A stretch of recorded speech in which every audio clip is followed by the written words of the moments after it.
On sait que les années 60 sont une décennie de changements majeurs pour la société québécoise. Des changements qu'on associe souvent au gouvernement libéral de Jean Lesage et au gouvernement unioniste de Daniel Johnson. Ce qu'on dit moins souvent, c'est que les grands projets qui ont été mis en place pendant la Révolution tranquille ont été proposés bien avant. Dans les années 30, des politiciens réclamaient déjà la nationalisation de l'électricité, le changement de statut de la femme mariée, le soutien du gouvernement aux syndicats, la création de programmes publics de pension de retraite, d'allocations familiales, et ces politiciens ont été très populaires. Alors comment expliquer qu'il a fallu attendre si longtemps pour que ces réformes soient mises en place? Mon nom est Alexandre Dumas, je suis l'auteur du livre Les 4 mousquetaires de Québec. Et non, le titre n'est pas une fantaisie de ma part. On utilisait beaucoup le terme mousquetaire à l'époque pour désigner des hommes qui livraient un combat visiblement perdu d'avance contre un ennemi beaucoup plus fort qu'eux. Et c'est le cas des 4 politiciens dont je parle dans mon livre. 4 hommes qui ont voulu faire la lutte à la fois contre le Parti libéral, l'Union nationale et les grandes entreprises qui les finançaient. Et on les a surnommés les mousquetaires de Québec. Le plus connu est certainement René Chaloux, à qui on doit d'avoir convaincu Maurice Duplessis d'adopter le fleur-de-lysée comme drapeau national pour la province de Québec. Il y a également le docteur Philippe Hamel, un grand promoteur de l'idée de la nationalisation de l'électricité, dont la campagne va inspirer entre autres un jeune René Lévesque. Ernest Grégoire, un ancien maire de Québec qui va tenter de rendre la politique municipale indépendante de la politique provinciale et surtout indépendante de l'entreprise privée, et qui va royalement s'y casser les dents. Et finalement, Oscar Drouin, un grand défenseur des droits des travailleurs et probablement le député qui a le plus souvent changé de parti dans toute l'histoire du Québec. Les 4 vont se faire élire comme députés aux élections provinciales de 1936 au sein de l'Union nationale de Maurice Duplessis. Ils vont faire campagne en défendant un programme de réforme très ambitieux et surtout très avant-gardiste.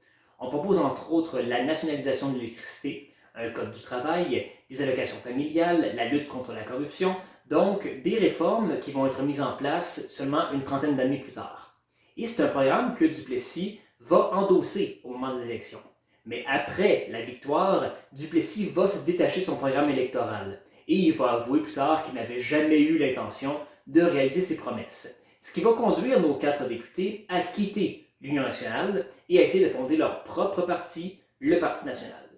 Et on va assister à l'échec de la création d'un tiers parti.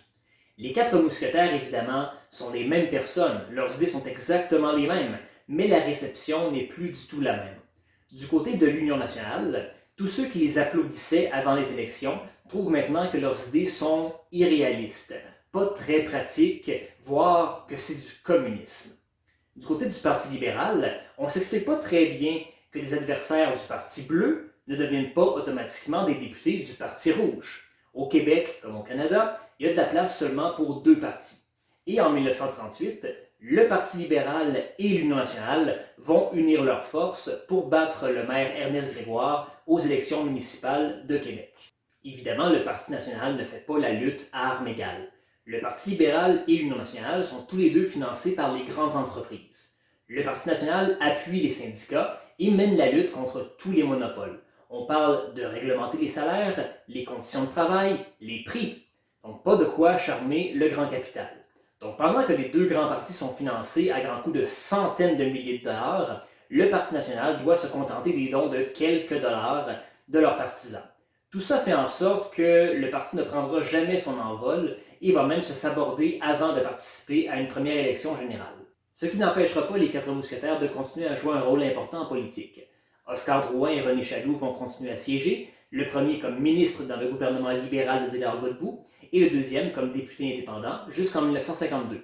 Philippe Hamel va demeurer un conférencier très prisé et il va continuer à vendre l'idée de la nationalisation de l'électricité. Et Ernest Grégoire va être un acteur important de l'Union des électeurs, le Parti du Crédit social au Québec. Pour en savoir plus, je vous encourage évidemment à lire le livre. Au-delà de la carrière politique des 4 mousquetaires, le livre vous fait plonger dans la politique québécoise des années 30 dans son ensemble, où on s'insulte, on se frappe en bas de la ceinture, on s'échange des coups de poing, les assemblées politiques se transforment en émeutes, les députés se bombardent littéralement au Salon Bleu, bref, une belle époque à redécouvrir.